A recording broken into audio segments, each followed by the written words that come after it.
They had no idea who they were dealing with when a flight attendant forced a black family out of first class. At first, it seemed like just another act of bias, but moments later, the truth came out. This family wasn't just wealthy, they owned the entire airline. What happened next changed everything.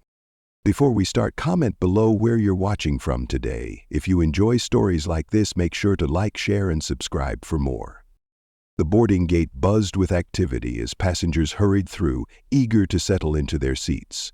Among them was a family of 3, James Anderson, his wife Celeste, and their 5-year-old son Liam. James, dressed in a tailored navy suit, carried a sleek leather briefcase. His demeanor exuded quiet confidence. Celeste, poised and elegant in a flowing ivory dress, held Liam's tiny hand as he skipped beside her, giggling with excitement. This trip was a much-needed break from their hectic lives. As they stepped into the first-class cabin, the polished interior shimmered under the warm cabin lights. James glanced at the seat numbers and smiled faintly. "Here we are," he said, guiding Celeste and Liam to their seats. Passengers nearby exchanged polite nods as the Andersons settled in. Celeste helped Liam climb into his seat, handing him a small toy airplane that lit up his face with excitement. Meanwhile, James carefully stowed their carry-ons in the overhead compartment.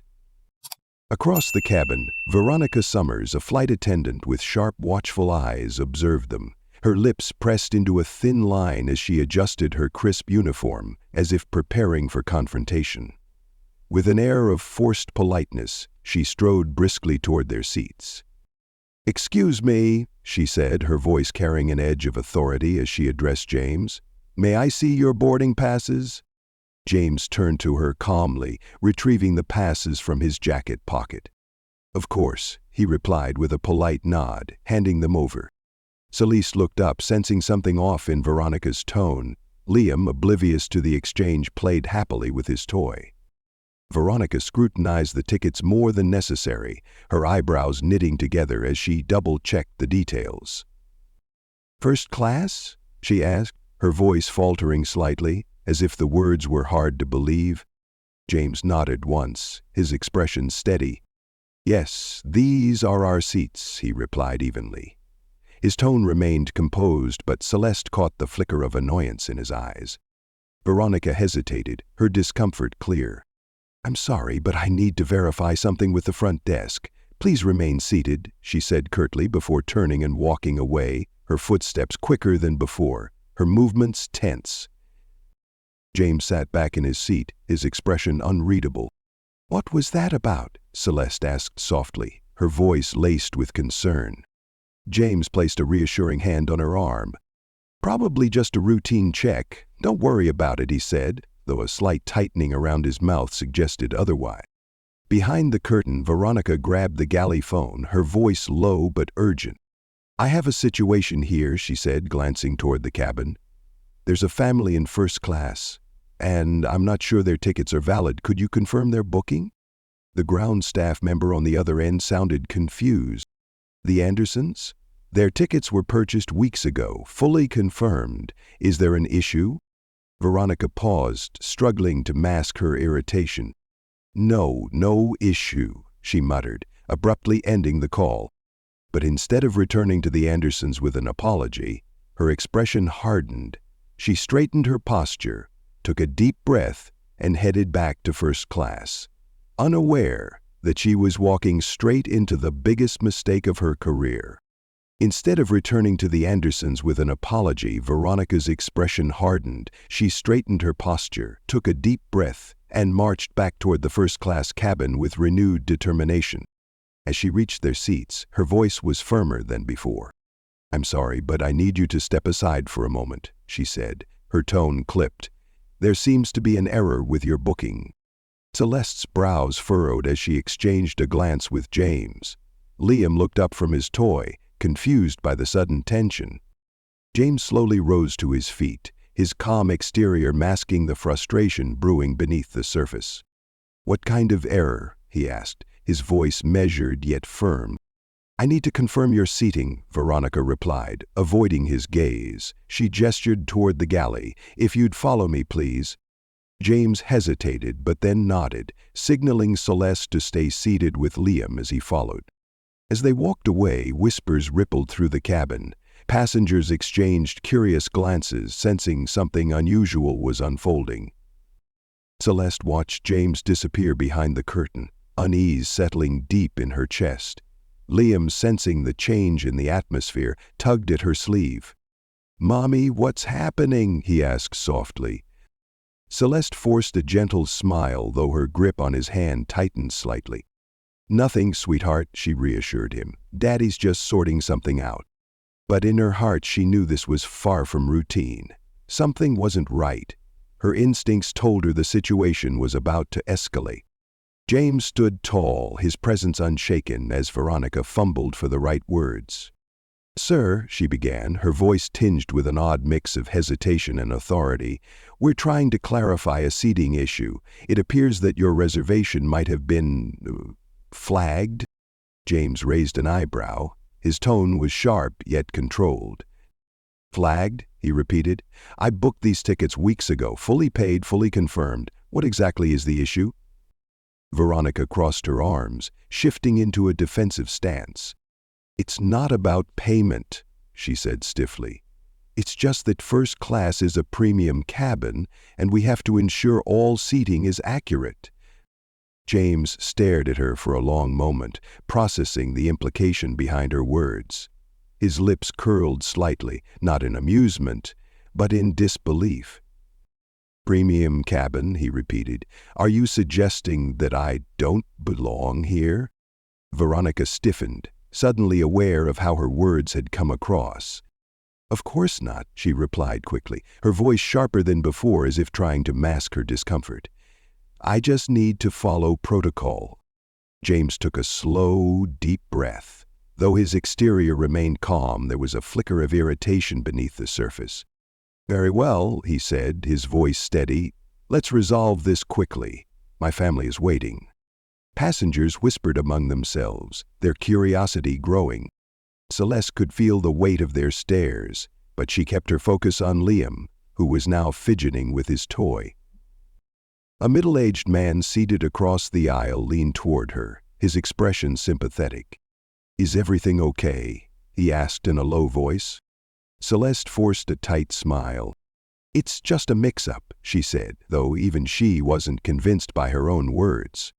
The man nodded, but glanced toward the galley where James and Veronica had disappeared, sensing that there was more to the situation than met the eye. As James stood waiting, Veronica stepped away to speak in hushed tones with another flight attendant, a younger woman named Grace. Grace's brow furrowed as she listened. She glanced toward James briefly.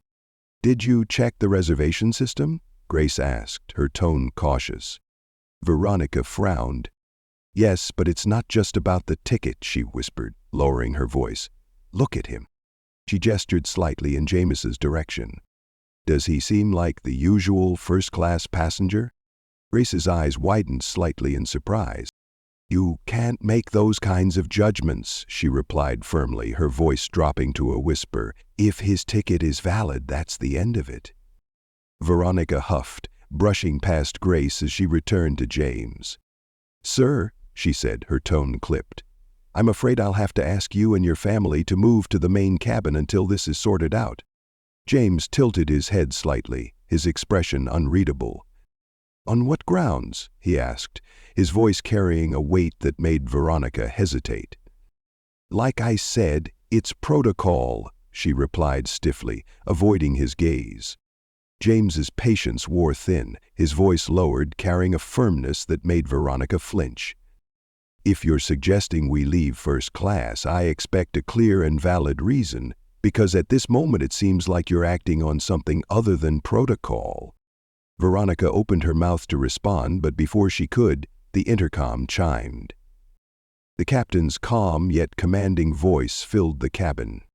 "Ladies and gentlemen, please remain seated as we finalize some adjustments. We'll ensure your comfort for the remainder of the flight." The announcement barely registered with Veronica, who suddenly felt her composure slipping. James gave her a long, pointed look before pulling out his phone. "Excuse me," he said curtly, turning away as he made a call. His tone was measured, but there was no mistaking the authority behind his words. "Is this still the right time?" he asked into the phone. There was a brief pause. "Good. Proceed as planned." He ended the call, sliding his phone back into his pocket. Veronica's stomach twisted.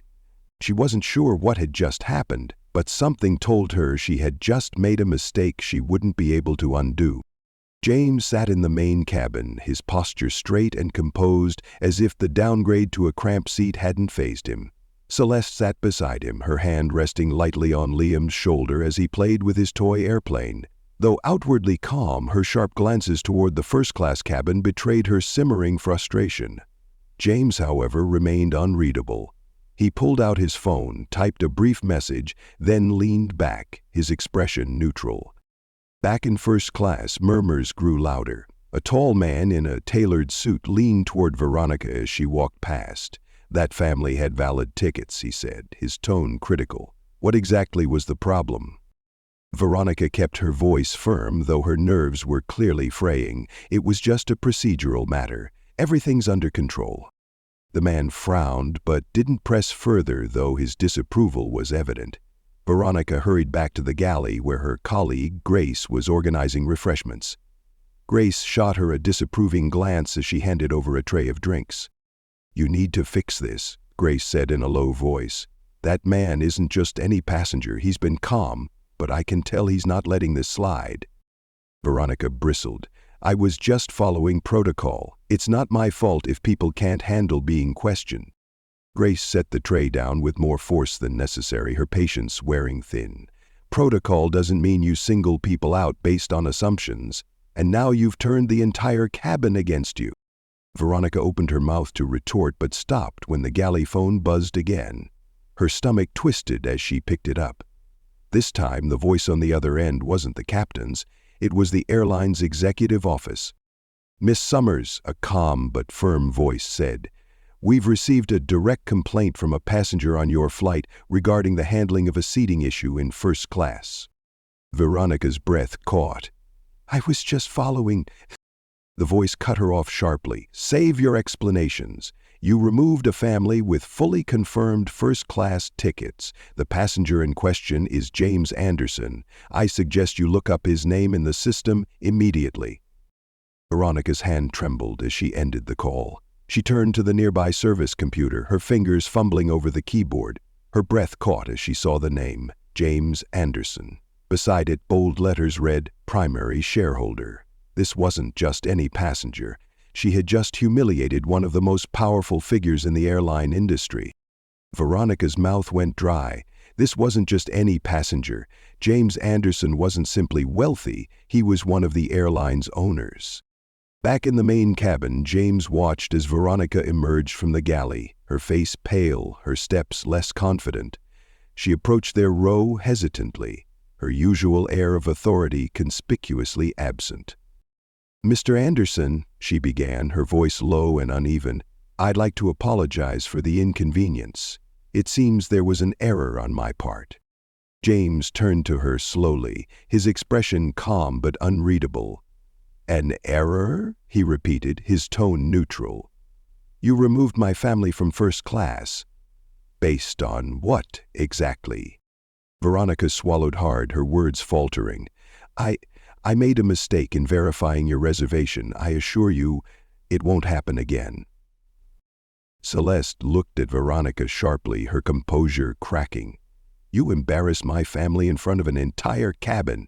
You made assumptions about us without any cause. Do you really think an apology is enough?"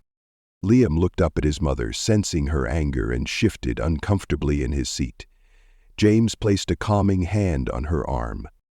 "Celeste," he said softly, his voice steady, "let's not escalate this here." He turned back to Veronica, his gaze piercing. "I'll handle this matter directly with your superiors," he said, his tone controlled but firm. "For now, we'll remain where we are." Veronica nodded stiffly, unsure how to respond. She retreated back to the galley, her steps quick and unsteady. The full weight of her mistake was sinking in, but she still didn't grasp how far-reaching the consequences would be. James leaned back in his seat, a faint smile playing at the corners of his lips. He had made his move, and now it was only a matter of time. Veronica returned to the galley, her hands trembling as she gripped the counter for support. The realization of who James Anderson truly was left her reeling. She replayed every interaction with the family, each one now a glaring indictment of her actions. She glanced nervously at Grace, who was watching her with a mix of disappointment and pity. "Did you know?" Veronica whispered, her voice shaky. Grace sighed, shaking her head. "No, but it doesn't matter. You treated them unfairly, and now it looks like you're going to answer for it." Veronica's stomach churned. Before she could respond, the galley phone buzzed once more. She hesitated, her fingers hovering over the receiver before finally picking it up. The captain's voice was tense. "Miss Summers," he said, his tone leaving no room for argument. "I've just received another call from the executive office. Mr. Anderson's identity has been confirmed, and they're not happy. The instructions are clear. He and his family are to be reinstated in first class immediately, and you are to personally deliver an apology." Veronica's grip on the phone tightened. "Understood," she managed to reply, her voice barely above a whisper. When the line went dead, she leaned against the counter, her heart racing. Grace crossed her arms, her gaze unrelenting. "You brought this on yourself. Do the right thing before it gets worse."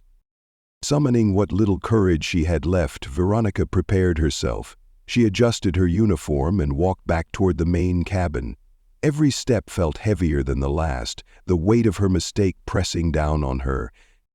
As she approached the Anderson family, passengers turned to watch, their curiosity palpable. "Mr. Anderson," Veronica began, her voice softer than anyone had heard it before, "on behalf of the airline, I'd like to sincerely apologize for the inconvenience and the way your family has been treated. It was an error in judgment, and I take full responsibility." Celeste raised an eyebrow, her expression a mix of anger and disbelief. "Now you realize it's an error?" she asked, her voice cold. Veronica's face flushed, but she kept her tone professional. "The executive office has instructed that your family be returned to first class immediately. I will personally ensure that your seats are ready and that no further disruptions occur." James looked at her for a long moment, his expression unreadable. Then, with a small nod, he stood and gestured for Celeste and Liam to follow. Celeste held Liam's hand tightly as they walked past Veronica, her back straight and her gaze forward. Liam, still unaware of the gravity of the situation, clutched his toy airplane as he skipped slightly beside his mother. When they reached first class, Veronica busied herself preparing their seats, ensuring every detail was perfect. She placed sparkling water on the tray tables and adjusted the pillows with trembling hands. James, Celeste, and Liam settled in, their demeanor calm but distant. As Veronica stepped back, she offered a final apology. "If there's anything else you need, please let me know." James nodded lightly, his tone polite but firm. "We'll let you know." Veronica retreated to the galley, her face pale, her nerves frayed. She had followed the captain's orders, but the damage was already done. She knew one thing for certain: this wasn't over, and the consequences were only beginning. Beside him, Celeste rested her hand lightly on Liam's shoulder as he played with his toy airplane. Though outwardly composed, her sharp glances toward the first-class cabin betrayed her simmering frustration. James, however, remained unbothered. He pulled out his phone, typed a brief message, then leaned back, observing the situation with a quiet air of control. Back in first class, the murmurs among the passengers had grown louder. A tall man in a tailored suit leaned toward Veronica as she walked past. "That family had valid tickets," he said, his tone critical. "What exactly was the problem?"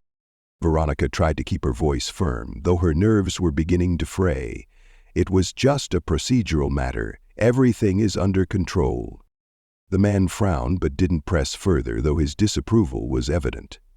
Veronica hurried back to the galley, where her colleague Grace was organizing refreshments. Grace shot her a disapproving glance as she handed over a tray of drinks. "You need to fix this," Grace said in a low voice. That man isn't just any passenger. He's been calm, but I can tell he's not letting this slide." Veronica bristled. "I was just following protocol. It's not my fault if people can't handle being questioned." Grace set the tray down with more force than necessary, her patience clearly wearing thin. "Protocol doesn't mean singling people out based on assumptions, and now you've turned the entire cabin against you."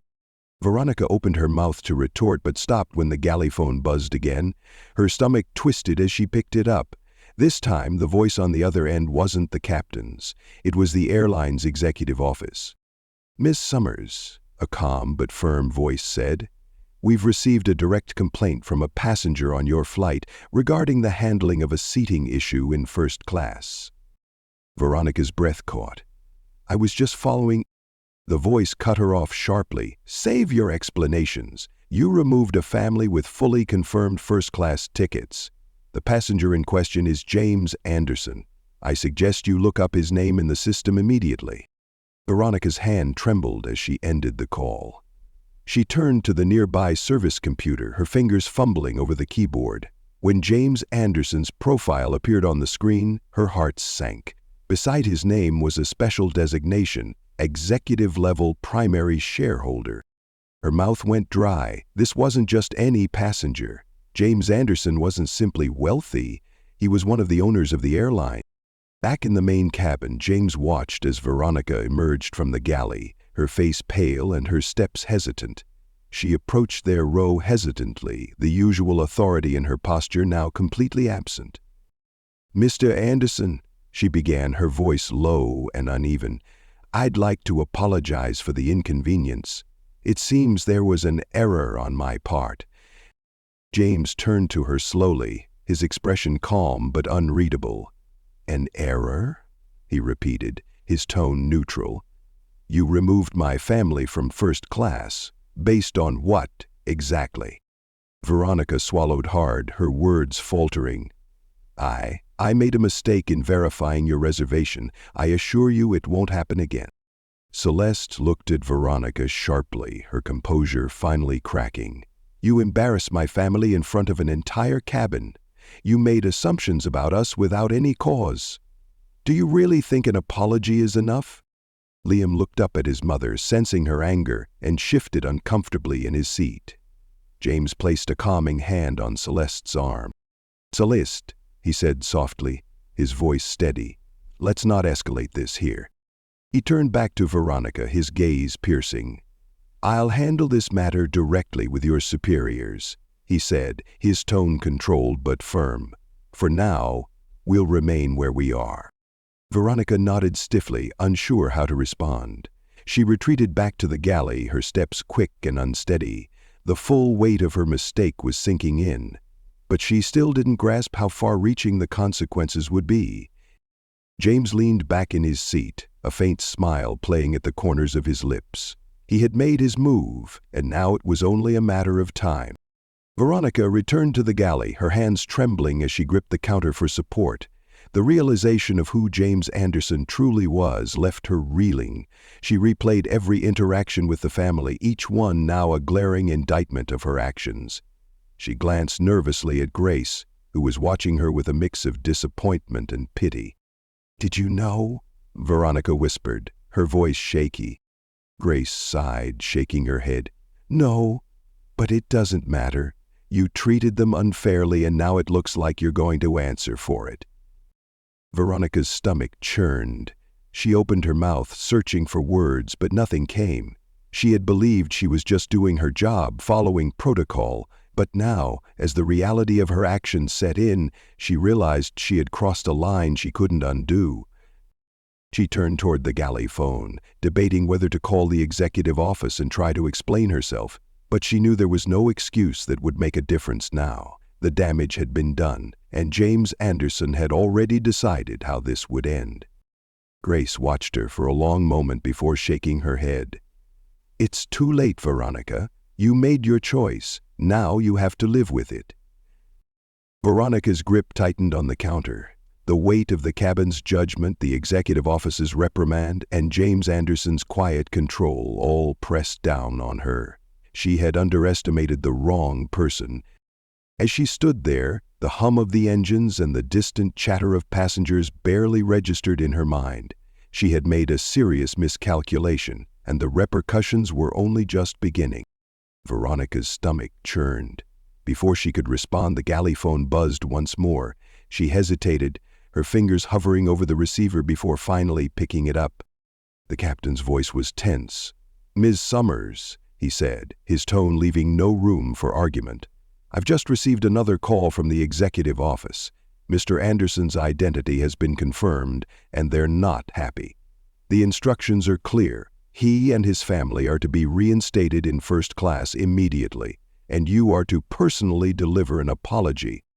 Veronica's grip on the phone tightened. "Understood," she managed to reply, her voice barely above a whisper. When the line went dead, she leaned against the counter, her heart racing. Grace crossed her arms, her gaze unrelenting. "You brought this on yourself," Grace said. "Do the right thing before it gets worse." Summoning what little courage she had left, Veronica straightened her uniform and walked back toward the main cabin. Every step felt heavier than the last, the weight of her mistake pressing down on her. As she approached the Anderson family, passengers turned to watch, their curiosity palpable. "Mr. Anderson," Veronica said again, her voice softer than anyone had heard it before. "On behalf of the airline, I'd like to sincerely apologize for the inconvenience and the way your family has been treated. It was an error in judgment, and I take full responsibility." Celeste raised an eyebrow, her expression a mix of anger and disbelief.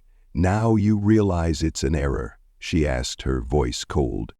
Veronica's face flushed, but she kept her tone professional. "The executive office has instructed that your family be returned to first class immediately. I will personally ensure that your seats are ready and that no further disruptions occur." James looked at her for a long moment, his expression unreadable. Then, with a small nod, he stood and gestured for Celeste and Liam to follow. Celeste held Liam's hand tightly as they walked past Veronica, her back straight and her gaze forward. Liam, still unaware of the gravity of the situation, clutched his toy airplane and skipped slightly beside his mother. When they reached first class, Veronica busied herself preparing their seats, ensuring every detail was perfect. She placed sparkling water on the tray tables and adjusted the pillows with trembling hands. James, Celeste, and Liam settled in, their demeanor calm but distant. As Veronica stepped back, she offered a final apology. "If there's anything else you need, please let me know." James nodded lightly, his tone polite but firm. "We'll let you know." Veronica retreated to the galley, her face pale and her nerves frayed. She had followed the captain's orders, but the damage was already done. The murmurs in first class had subsided, but the disapproving looks from the passengers lingered. Grace, standing quietly in the galley, shook her head as Veronica returned. "It's not over," Grace said quietly. "You know that, right?" Veronica didn't respond. She knew Grace was right. James's calm demeanor wasn't one of forgiveness. It was the calm of someone who had already set the wheels of accountability in motion. And for the first time, Veronica understood that the repercussions of her actions were only just beginning. As the flight settled back into a semblance of normalcy, Veronica tried to focus on her remaining duties, but her mind was clouded with anxiety. Every glance from the passengers felt like silent judgment, every interaction a reminder of her earlier mistake. She glanced toward the first-class cabin where James and his family sat. They seemed composed, yet their presence weighed on her heavily. James, however, was far from passive. Sitting upright in his seat, he tapped methodically on his phone, his movements deliberate. Beside him, Celeste leaned back, her expression unreadable, while Liam happily sipped juice from a small carton. The serene picture they painted only added to the growing unease in the cabin. Veronica wasn't the only one feeling the tension. Grace, quietly observing, had overheard murmurs among the first-class passengers. "Do you think they'll file a formal complaint?" one man whispered to his companion. Another passenger responded, "If it were me, I'd take it straight to the top." In the galley, the phone buzzed once again. Veronica froze, the sound now synonymous with dread. She picked it up hesitantly, her voice shaking. "This is Veronica." The captain's voice was sharper this time. "Miss Summers, I've just received another update from the executive office. Mr. Anderson's legal team is monitoring the situation closely. They've requested a full account of events, and they'll be waiting upon landing. I suggest you prepare yourself." Veronica's grip tightened on the receiver. "Yes, Captain," she replied weakly, before hanging up. The message was clear. James Anderson wasn't letting this incident fade into the background. She exhaled shakily, her hands trembling as she braced herself against the counter. Grace watched her, her expression unreadable. "You know what this means, don't you?" Grace finally asked. Veronica swallowed hard, her voice barely audible. "Yeah, it means I'm done." The plane continued its course, the hum of the engines doing little to mask the tension lingering in the air. Passengers in first class exchanged glances, whispering among themselves. Some cast sympathetic looks toward the Anderson family. Others sent silent, condemning stares in Veronica's direction. James remained still, his fingers tapping idly on his phone. Celeste crossed her legs, sipping her sparkling water as though nothing had happened, but beneath the composed exterior there was an undeniable message. This wasn't over. Veronica felt it in her gut. She had underestimated the wrong person, and now she had to face the consequences. James finished typing another message and leaned back, finally setting his phone down. Celeste glanced at him curiously. "You've been quiet," she said softly, her tone filled with understanding. James looked at her, his expression calm but resolute. "This isn't just about us," he replied. "It's about accountability. People like her need to understand that actions have consequences." Celeste nodded, her gaze softening. She knew her husband's approach, measured, deliberate, and effective. It was what had propelled him to where he was today, a man of influence who never tolerated injustice, no matter how small. Meanwhile, in the galley, Veronica paced, her nerves unraveling. Grace approached her cautiously.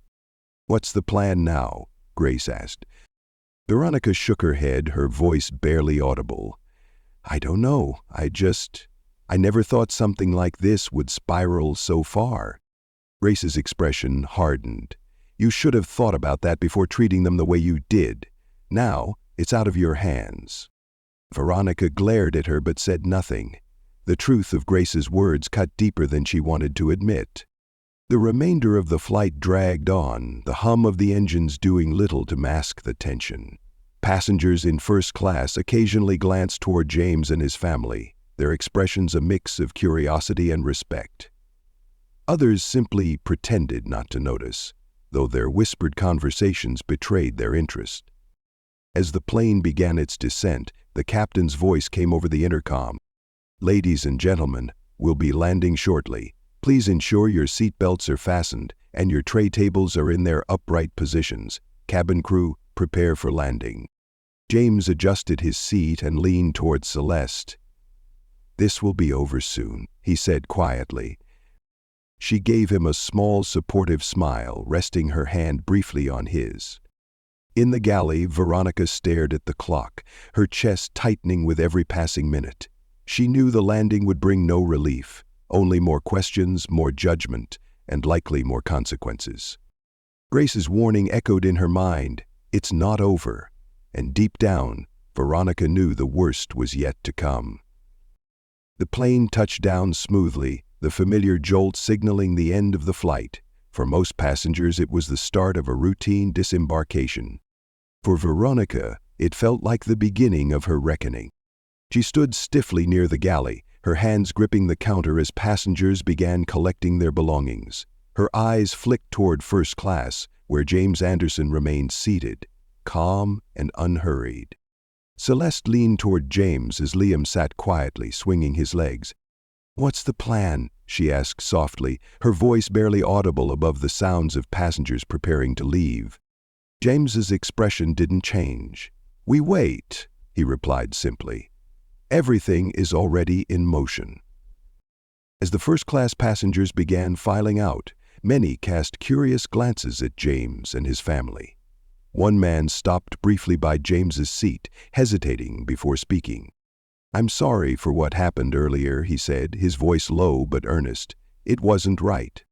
James looked up at him, offering a small nod. "Thank you," he replied. The man nodded back and continued toward the exit, his expression thoughtful. Veronica stood near the plane's main door, forcing herself to smile at departing passengers. Each polite nod and murmured farewell felt heavier than the last. She couldn't help but glance back at first class, where James and his family remained seated. Their refusal to join the crowd of disembarking passengers made her stomach churn. The galley phone buzzed. Veronica jumped, startled. She grabbed it quickly, her voice cracking as she answered. "This is Veronica." It was the captain again, his tone clipped.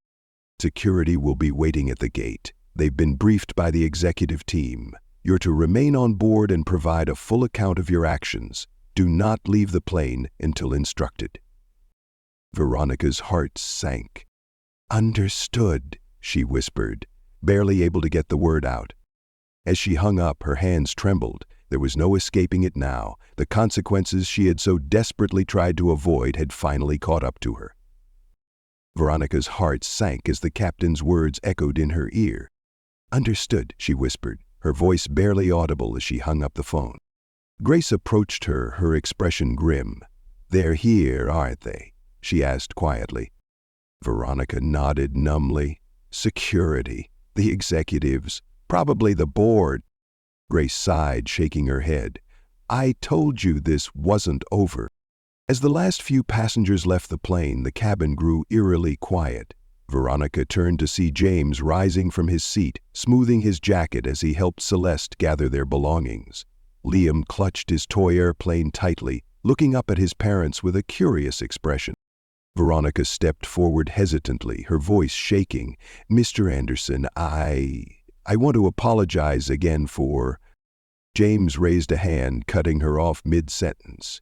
His tone was calm but final. "Save it. The people waiting outside will hear everything you have to say." Celeste shot Veronica a cold glance as she took Liam's hand and stepped into the aisle. James followed behind them, his presence commanding without effort. As the family approached the plane's exit, two uniformed security officers stepped aboard. They exchanged brief nods with James before turning their attention to Veronica. "Miss Summers?" one officer asked, his tone firm. Veronica's throat tightened. "Yes," she managed, her voice barely above a whisper. "We'll need you to remain on the plane for questioning," the officer said. "Please follow us to the galley." James paused briefly at the door, turning back to look at Veronica. His expression remained calm, but there was a sharpness in his eyes that sent a chill through her. Without another word, he stepped off the plane, his family following closely behind as they disappeared into the terminal. Veronica felt the full weight of her actions pressing down on her. The officers gestured for her to move toward the galley, and she obeyed, her legs trembling. The realization hit her with brutal clarity. Her future was no longer in her hands. As the Anderson family stepped into the terminal, the atmosphere shifted. The usual bustle of passengers was interrupted by the sight of two executives in tailored suits waiting nearby. They stood stiffly, their professional demeanor masking their nervous energy. One of them, a tall man with silver-rimmed glasses, stepped forward to greet James. "Mr. Anderson," the man began, his tone apologetic but formal. "I'm Richard Hale, Vice President of Operations. On behalf of the airline, I want to extend our deepest apologies for the unacceptable treatment you and your family experienced today. We are taking this matter very seriously." James nodded slightly, his expression unreadable. Celeste stood beside him, holding Liam's hand, her posture composed and unwavering. "I trust you are," James replied, his tone calm but cutting. "This isn't just about us. It's about the standards your airline claims to uphold and how they failed today." Richard swallowed visibly, adjusting his tie. "You're absolutely right, Mr. Anderson. We are already initiating a thorough review of our policies and training programs to ensure that nothing like this happens again. I assure you, accountability will be taken." James tilted his head slightly, his eyes narrowing. "Accountability," he repeated. "That's exactly what I expect. I also expect to see tangible changes, not just promises. Words won't repair the damage caused by actions or assumptions." Richard nodded quickly. "We've already begun the process of reviewing the incident. The flight attendant involved will be questioned and held responsible for her actions. If you have time, the CEO himself would like to meet with you to discuss this further." James glanced at Celeste, who gave him a subtle nod. "Schedule the meeting," James said. "I'll make time." As the Andersons walked toward baggage claim, the executives lingered behind, exchanging uneasy glances. Back on the plane, Veronica sat in the galley, flanked by 2 security officers. Her hands trembled slightly as she stared at the table in front of her. The air felt heavy, the silence oppressive. One of the officers finally broke it. "Miss Summers, we're going to need a detailed statement about the events on this flight. The airline's executive team is already reviewing the complaint filed by Mr. Anderson." Veronica's eyes darted between the 2 men. I didn't know who he was," she stammered. I thought there was an issue with their tickets." The officer frowned, his gaze steady. "Miss Summers, the issue wasn't with their tickets. The issue was with your actions. What made you decide to remove a family with confirmed first-class reservations?" Veronica hesitated, her mouth opening and closing as she searched for the right words. When she finally spoke, her voice was weak, defensive. "I was following protocol. I thought they might have been in the wrong section. First class it's premium seating, and they—" She stopped abruptly, realizing too late how her words sounded. The officer's expression hardened. "And they what, Miss Summers? Didn't look the part?" Veronica's face flushed. "No, I didn't mean that. I made a mistake. I didn't intend for this to happen." The second officer leaned forward, his voice sharper. "Intentions don't matter, actions do, and your actions have consequences. Do you understand the severity of this situation?" Veronica nodded quickly, her throat dry. She felt cornered, every word she said seeming to dig her deeper into trouble. "I didn't mean to cause any harm," she said, her voice trembling. "I was just trying to do my job." The first officer exchanged a glance with his colleague before speaking again. "Your job is to ensure that passengers are treated with respect and dignity. What happened here today was the opposite of that." Veronica sat in stunned silence as the weight of their words settled over her. For the first time, she began to fully grasp the gravity of her actions, not just for her career, but for the harm she had caused the Anderson family. Her stomach churned as she thought of James' calm, piercing gaze and Celeste's quiet yet powerful presence. She had underestimated them, and now she was facing the fallout. Meanwhile, in the terminal, the Andersons arrived at baggage claim. Liam clutched his toy airplane, watching the conveyor belt with excitement. James and Celeste stood quietly, their calm exterior masking the whirlwind of emotions beneath the surface. "Do you think they'll actually do anything?" Celeste asked, her voice low. James glanced at her, his expression thoughtful. "They'll have no choice," he replied. "Their reputation is at stake. If they don't act, this will become a much bigger problem for them." As the conveyor belt began moving, James's phone buzzed in his pocket. He pulled it out and read the notification. His legal team had already escalated the incident to the airline's board of directors. James's lips curled into a faint smile as he put the phone away. "They'll act," he said simply, his tone carrying quiet confidence. "And if they don't, I'll make sure they regret it." The family collected their luggage and moved toward the exit, their steps steady and purposeful. Behind them, whispers from passengers who had witnessed the earlier incident filled the air. Some expressed sympathy, others outrage, but one thing was clear: this flight wouldn't be forgotten anytime soon.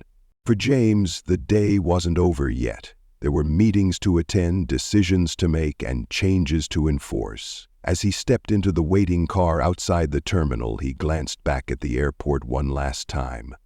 The storm he had set in motion was only beginning. The drive away from the airport was quiet, but the weight of the day hung heavily in the air. James stared out the car window, his fingers drumming lightly on the leather seat. Celeste sat beside him, her hand resting on Liam's lap as the boy dozed off, still clutching his toy airplane. The hum of the car engine was the only sound, but James's mind was far from at rest. "We can't let this go," Celeste finally said, breaking the silence. Her voice was calm, but there was an edge of determination to it.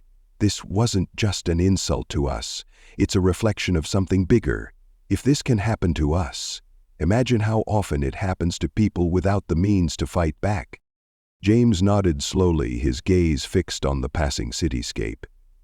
"I know," he said quietly. "That's why I've already set the wheels in motion. This isn't just about today. It's about setting a precedent." Celeste leaned back, her expression softening. She trusted James's methodical nature, his ability to turn personal affronts into broader change. But part of her still simmered with anger at the humiliation they had endured. It wasn't just her, she added, her tone sharpening. It was the entire system that made her think she could act that way. James turned to her, his eyes meeting hers. "That's exactly what we're going to address," he said firmly. As the car pulled into the driveway of their home, Liam stirred, rubbing his eyes and yawning. Celeste smiled softly, brushing a hand over his hair. "Let's get him inside," she said. James helped Liam out of the car, carrying him inside as Celeste locked the door behind them. She watched as James settled their son into bed, his expression thoughtful as he tucked the blankets around him. "You're thinking about tomorrow, aren't you?" she asked as they stepped into their bedroom. James exhaled, running a hand through his hair. "There's a meeting with the airline's CEO," he said. "They'll offer their apology, their policies, their promises. But I'm not interested in words. I want action." Celeste crossed her arms. "And if they don't deliver?" James met her gaze, his expression unwavering. "Then they'll learn the hard way that I don't let things slide." She nodded, a slow smile forming. "That's what I thought." As James climbed into bed, he reached for his phone one last time, checking the latest update from his legal team. Everything was in motion. Celeste leaned her head against his shoulder. "Whatever happens tomorrow, I know you'll handle it." James kissed her forehead. "Always." The night settled around them, but James knew the battle was far from over.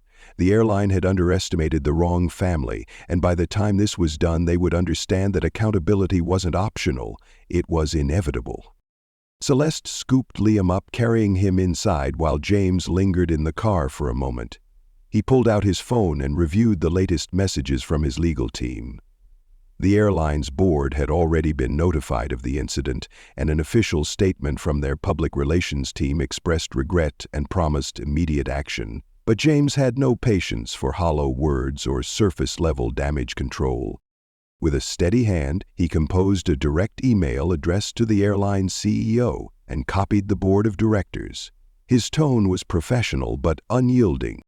"The treatment my family and I experienced on Flight 237 today was unacceptable and reflects deeper issues within your company. This is not about a single employee's behavior. It is about the culture that allowed such behavior to occur. As a primary shareholder, I am requesting a full investigation into this incident and a detailed plan for corrective action. This includes the implementation of mandatory sensitivity and bias training for all employees, the establishment of stronger accountability measures, and a public commitment to ensuring respect and fairness for every passenger. I expect a formal response within 48 hours outlining your proposed steps. Please understand that this is not a request, it is an expectation." After hitting send, James stepped out of the car, his mind already focused on what lay ahead. Inside, Celeste had just finished tucking Liam into bed. When she rejoined James in the living room, she found him seated at his desk, already reviewing documents on his laptop. "Do you think they'll listen?" she asked, settling into a chair across from him. "They'll have no choice," James replied, not even glancing up. "This isn't just a PR issue for them. It's a liability, and I intend to make sure they understand that." Veronica sat stiffly in a cold, sterile conference room, her nerves frayed and her thoughts racing. Security officers had escorted her there after their initial questioning, and now she waited for the airline's internal review team to arrive. The only sound in the room was the steady ticking of a clock, marking the slow passage of time. When the door finally opened, 3 executives entered: a man in a sharp gray suit, a woman with keen eyes holding a clipboard, and a younger man carrying a laptop. Their expressions were neutral, but their presence was intimidating. The woman wasted no time. "Miss Summers," she began briskly, her voice clipped and professional, "we've been tasked with conducting a preliminary review of the incident that occurred on Flight 237. This is not a formal hearing, but we will be documenting your account in detail. Do you understand?" Veronica swallowed hard and nodded. "Yes," she said, her voice barely above a whisper. The man in the gray suit adjusted his glasses and leaned forward. "Let's start with a simple question," he said, his voice calm but firm. "What made you decide to remove Mr. Anderson and his family from their first-class seats?"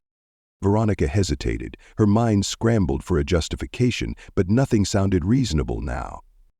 I thought there was a mistake," she said weakly. "I thought their tickets might not have been valid." The younger man typed quickly, the sound of his keyboard amplifying the silence in the room. The woman with the clipboard raised an eyebrow. "You thought?" she repeated, her voice carrying a note of skepticism. "Based on what exactly?" Veronica's face flushed deep red. She opened her mouth, but the words felt heavier than she had anticipated. "They didn't look like first-class passengers," she admitted, her voice barely audible. Silence fell over the room like a heavy weight. The 3 executives exchanged knowing glances, and the woman tapped her pen against the clipboard before speaking again. "Miss Summers, do you understand how problematic that statement is?" she asked, her tone now laced with disapproval. "First-class passengers are not defined by appearance." Veronica nodded quickly, her palms clammy. "I realize that now," she whispered, her voice trembling. "I made a mistake. I was just trying to do my job." The man in the gray suit leaned back, his expression unreadable. "Your job," he said slowly, "is to uphold the airline's policies and ensure a positive experience for all passengers. Today, you failed to do that in a way that has significant implications, not just for you, but for the entire company." Veronica lowered her gaze to her hands, the weight of their words pressing down on her like a crushing force. For the first time, she fully grasped the gravity of her actions. This wasn't just about an embarrassing mistake. It wasn't just about one bad decision. She had humiliated a family in front of an entire cabin of passengers. And worse, she had done so based on an unconscious bias she hadn't even realized she had. Her stomach twisted as she recalled James Anderson's piercing, unreadable gaze and Celeste's quiet but powerful presence. She had underestimated them. And now she was paying the price. Meanwhile, in the airport terminal, the Andersons arrived at baggage claim. Liam clutched his toy airplane as he watched the conveyor belt with excitement. James and Celeste stood quietly, their outward calm masking a storm beneath the surface. "Do you think they'll actually do anything?" Celeste asked in a low voice. James glanced at her, his eyes thoughtful. "They'll have no choice," he said. "Their reputation is at stake. If they don't act, this will turn into a much bigger problem for them." As the Andersons collected their luggage and made their way toward the exit, whispers followed them. Passengers who had witnessed the incident spoke in hushed tones, some voicing sympathy, others outrage. One thing was clear: the events of this flight would not be forgotten. James stepped outside, his expression unreadable as he took one last glance at the airport. The storm he had set in motion was only just beginning. One caught her attention, making her stomach drop. Primary airline shareholder demands reform after discriminatory incident on board. Her heart sank further. This was just the beginning. News of the incident spread like wildfire. By the time the Anderson family arrived home, social media and major news outlets were flooded with headlines. Airline in hot water after mistreatment of shareholders' family. Discrimination on board, family forced to move despite first-class tickets. Each article painted a damning picture of the airline's policies, or lack thereof. James sat in his home office, scrolling through the coverage. Public sentiment leaned heavily in his favor, with people sharing their own experiences of bias and unfair treatment. Many tagged the airline directly, demanding answers and accountability. His phone buzzed non-stop with calls and messages, but he ignored most of them, focusing on preparing for his meeting with the airline's CEO the following day. In the living room, Celeste watched a news segment featuring a panel discussion about the incident. "This isn't just about one family being moved from their seats," one commentator argued. "It's about systemic biases in customer service industries. The fact that this family endured such humiliation despite having valid tickets highlights a deeper issue." Celeste muted the television, her expression thoughtful. She turned to Liam, who was happily building a tower with his blocks, blissfully unaware of the storm swirling around them. She envied his innocence, but the ordeal had only strengthened her resolve. At the airline's headquarters, executives were in crisis mode. Robert Lang, the airline's CEO, stood at the head of a conference room table, his expression grim. Around him, senior executives pored over reports, media coverage, and social media analytics. Every passing hour brought more bad press. "This is a disaster," one executive muttered. One of the executives muttered as he flipped through a stack of papers. "We've had PR issues before, but this is different. This involves one of our primary shareholders. If we don't handle this carefully, we could lose him. And worse, our reputation." Robert Lang raised a hand, silencing the room. "What's the status of the internal review?" His tone was clipped, demanding immediate answers. A senior HR manager cleared her throat before responding. "We've completed the preliminary questioning with the flight attendant involved. Her actions were clearly based on bias, though she claims it wasn't intentional. She's been suspended pending further investigation." Robert frowned, his jaw tightening. "Suspended? That's not enough. We're dealing with a shareholder who has direct access to our board. We need to show decisive action." Another executive spoke cautiously. "We're preparing an official apology and outlining new training initiatives. We've already reached out to Mr. Anderson's team to schedule a meeting." Robert nodded but remained tense. "Good, but it won't be enough to placate him. He's not just angry. He's a man who understands leverage. He's going to push for systemic change, and we have to be ready to deliver." The room fell silent. The weight of his words settled in. They all understood the stakes. This wasn't just about resolving one incident. It was about addressing a culture that had allowed it to happen in the first place. Back at her apartment, Veronica sat on her couch, staring blankly at the termination notice on her laptop screen. The email from HR was brief and cold. "Your actions during Flight 237 were deemed a violation of our company's core values and customer service policies. Your employment with the airline has been terminated, effective immediately." Her hands trembled as she reread the email, the words blurring together. In a single day, her career had unraveled, the job she had once prided herself on was gone, and she had no one to blame but herself.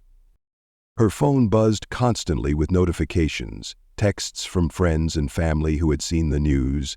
Some messages were sympathetic, but a few were bluntly critical. She didn't respond to any of them. The shame was too heavy.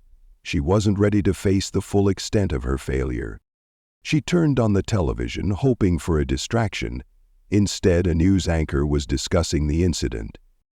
The airline's handling of this situation has sparked outrage, particularly given the clear racial undertones of the flight attendants' actions. This is a stark reminder that unconscious bias can have real, damaging consequences. Veronica switched off the TV, burying her face in her hands. She had thought she was simply following protocol, that her actions were harmless.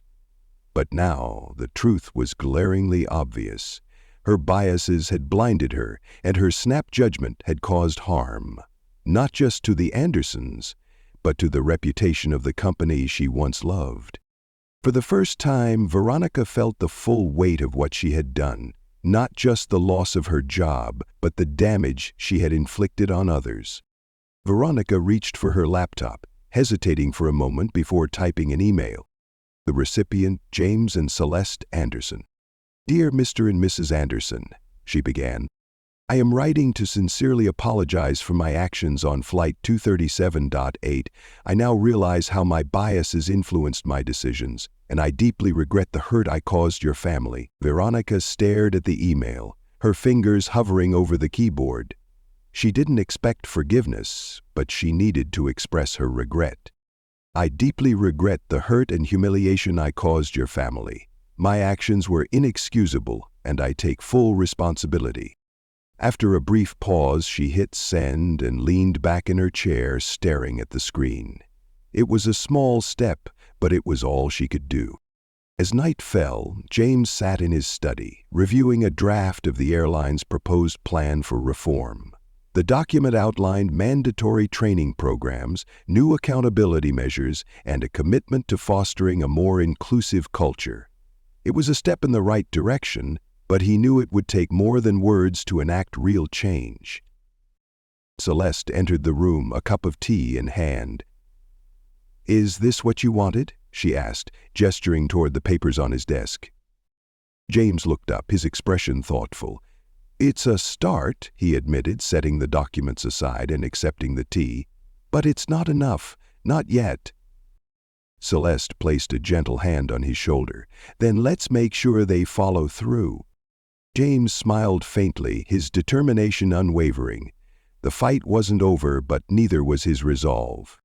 The next morning, James arrived at the airline's headquarters for his scheduled meeting with CEO Robert Langston. The sleek, modern building towered over the bustling city streets. A professional-looking assistant greeted him in the lobby, her demeanor respectful but noticeably nervous. "Mr. Anderson," she said with a slight bow of her head, "Mr. Langston is expecting you. Right this way."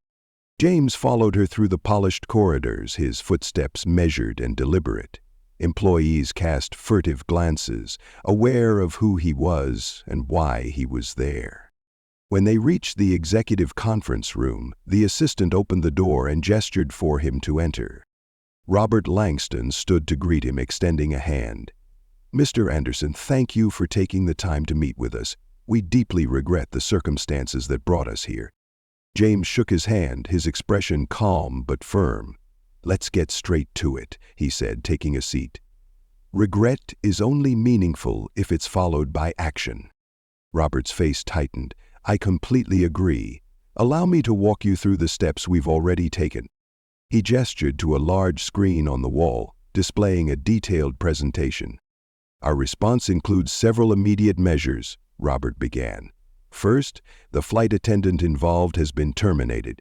We've also launched mandatory sensitivity and bias training for all employees, starting with customer-facing roles. Additionally, we're implementing a stricter accountability framework to prevent incidents like this in the future." James listened without interrupting, his eyes scanning the slides on the screen. The proposed changes were comprehensive, but he wasn't ready to accept them at face value. When Robert finished, James leaned forward, his hands clasped. James's tone was steady as he tapped the table lightly. "I want monthly progress reports on the implementation of these changes," he said. "I expect to see data, employee feedback, incident trends, and measurable improvements. And I want an independent review conducted by a third party, not your internal team." Robert hesitated for a moment before nodding. "We can arrange that. Anything else?" James's gaze hardened slightly. "Yes, I also want a public apology, not just to my family, but to every passenger who has experienced discrimination while flying with your airline. This isn't just about me, it's about setting an example." Robert's expression tightened, but he didn't argue. "Understood. We'll issue a formal statement today." James leaned back, his demeanor calm yet commanding. "Good. I'll be watching closely, Mr. Langston. Don't mistake my cooperation for complacency." The tension in the room was palpable. Robert nodded once more. "We won't disappoint you," he said quietly. As James left the headquarters, his phone buzzed with notifications. Social media was still buzzing with discussions about the incident. Hashtags like "Hire Olaf and Dillabunch" and "Bias in Flight" were trending globally.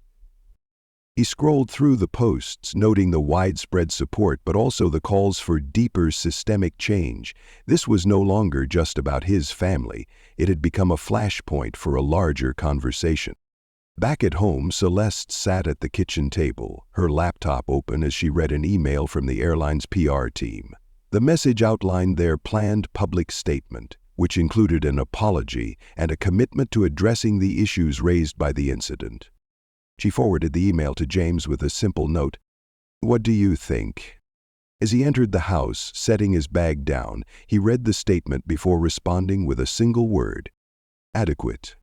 Celeste looked up, a knowing smile playing on her lips. "Adequate?" she teased. "That's high praise from you." James chuckled, leaning against the counter. "It's a start," he admitted, "but there's still a long way to go." Celeste's expression turned thoughtful. "Do you think they'll follow through, or is this just damage control?" James's eyes narrowed slightly. "If they don't follow through, I'll make sure they wish they had."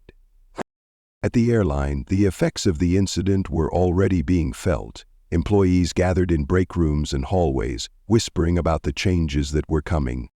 Some were relieved, welcoming the focus on bias and accountability. Others were skeptical, doubting whether a company so large could truly change its culture. Veronica, however, was nowhere to be seen. Her termination had been the subject of quiet conversations among her former colleagues.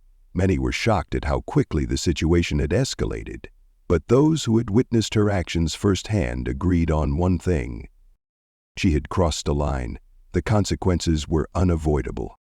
Grace, who had worked closely with Veronica, reflected on the ordeal as she prepared for her shift. She had always known that the airline's culture had flaws, but seeing them so blatantly exposed had been a wake-up call. She vowed to approach her work differently, ensuring that no passenger would ever feel the way the Andersons had. That evening, as James and Celeste prepared for bed, Liam peeked into their room, his toy airplane clutched in his hand. "Mommy, Daddy," he asked, his voice small, "are people still mad about what happened on the plane?" James knelt down, pulling Liam into a gentle hug. "Some people are upset, buddy," he said softly, "but it's because they want things to get better. And we're helping them do that." Liam nodded, his eyes wide. "Are you going to fix it?" James smiled, ruffling his son's hair. "That's the plan." As Liam returned to his room, Celeste turned to James, her expression a mix of pride and determination. "We are going to fix it," she said quietly, "not just for us, but for everyone." James's resolve was unwavering. "This isn't the end," he replied. "It's just the beginning." The next morning, news outlets buzzed with the airline's public statement, which had gone live overnight. The apology was thorough and direct, acknowledging the incident involving the Anderson family and outlining immediate steps being taken to address the broader issues. The statement read in part, "We deeply regret the incident that occurred on Flight 237 involving Mr. Anderson and his family. This event does not reflect our values, and we are committed to taking meaningful action to prevent such situations in the future." James read the statement as he sipped his morning coffee, his expression unreadable. Celeste, seated across from him, watched him closely. "What do you think?" James set his coffee down and leaned back in his chair. "It's a good start," he said simply, "but now they have to prove they mean it." Celeste nodded slowly, her gaze steady. "And if they don't?" James's eyes darkened slightly. "Then we make sure they do." Effective immediately, the airline had announced that it was implementing mandatory training programs, strengthening its policies, and conducting a third-party review of its organizational practices to ensure equity and respect for all passengers. The statement ended with a direct apology to the Anderson family, acknowledging James's role as a shareholder and, more importantly, as a valued customer who deserved better. Social media erupted with reactions. While some commended the airline for owning up to its mistakes, others remained skeptical, accusing the company of damage control. Hashtags like accountability matters and fly fair continued to trend, fueling debates about systemic biases in customer service industries. James read the statement while sitting at the breakfast table, his expression thoughtful. Across from him, Celeste sipped her coffee, watching him closely. "Well?" she asked. James set his phone down, his tone measured. "It's a solid first step, but now they'll have to prove they mean it." Celeste nodded, her expression serious. "And what about Veronica? Do you think she learned anything from all of this?" James paused, considering the question. "That's not up to me," he said finally. "But I hope she did.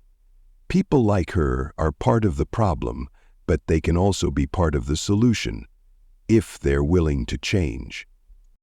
Meanwhile, Veronica sat in her small apartment, scrolling through the same news coverage. The airline's public apology had done little to ease her sense of guilt. If anything, it had deepened it. Every headline, every comment about the incident felt like a personal indictment. She opened her email inbox, rereading the message she had sent to the Anderson family the night before. No response yet. But she hadn't expected one. She wasn't sure she deserved forgiveness, but sending the apology had felt necessary, a small step toward taking responsibility. Her phone buzzed, pulling her out of her thoughts. It was a text from Grace. "Grace, I heard about your termination. I hope you're doing okay. This whole thing has been a mess, but maybe it's a chance to start fresh." Veronica stared at the message for a long moment before replying. "Veronica, thanks, Grace. I'm trying. I have a lot to think about." Grace's reply came quickly. "Grace, if you ever want to talk, let me know. We've all made mistakes. It's how we learn from them that matters." Veronica set the phone down, her mind racing. It's how we learn from them that matters. She wasn't sure what her next step would be, but she knew she couldn't go back to who she had been before. Change had to start somewhere, and it had to start with her. At the airline's headquarters, CEO Robert Langston stood before the board of directors presenting the company's plan for reform. At the end of the table, James sat, his presence commanding even in silence. The room was tense as Robert outlined the changes being implemented, from the new training programs to the independent reviews. When Robert finished, he turned to James. "Mr. Anderson, we're confident that these measures will address the issues you've raised. We value your feedback and your commitment to holding us accountable."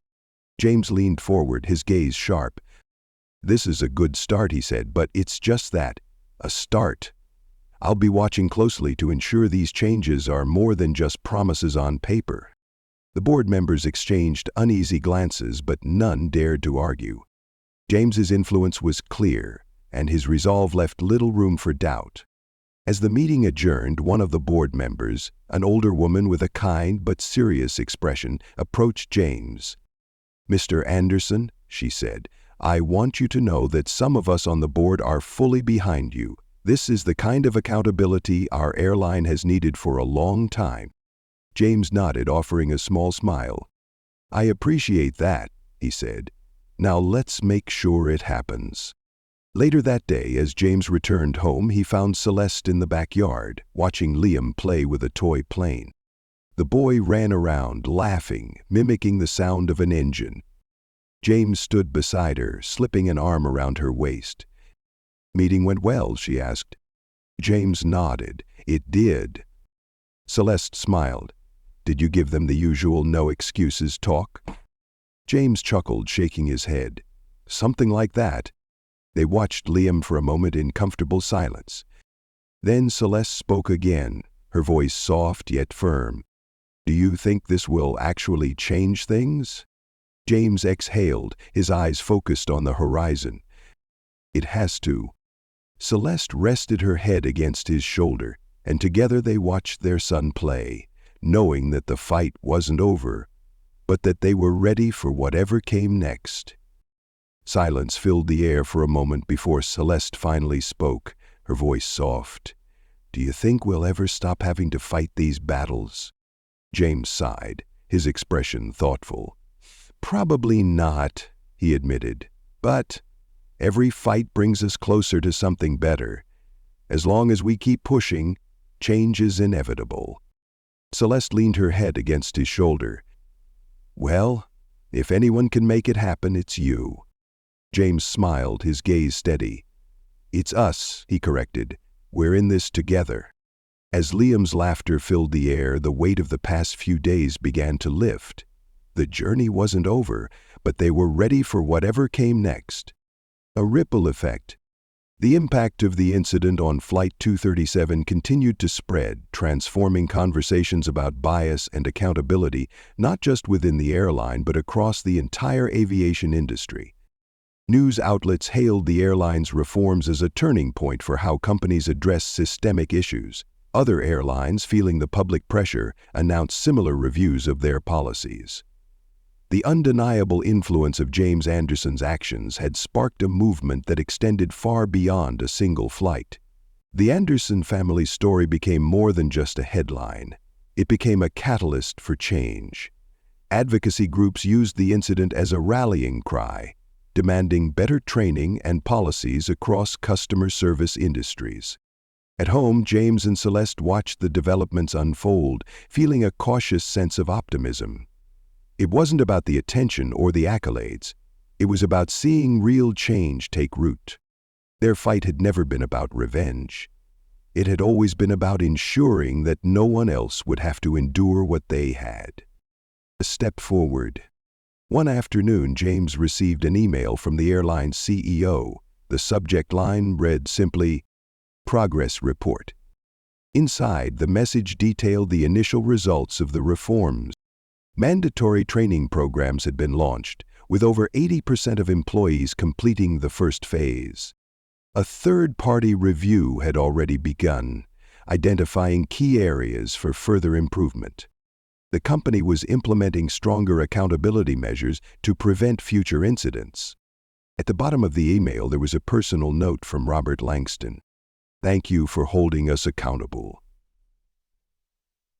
Your insistence on doing what's right has made our company better, and we're not done yet." James forwarded the email to Celeste, adding his own note. Step 1 complete. On to Step 2. Veronica's turning point.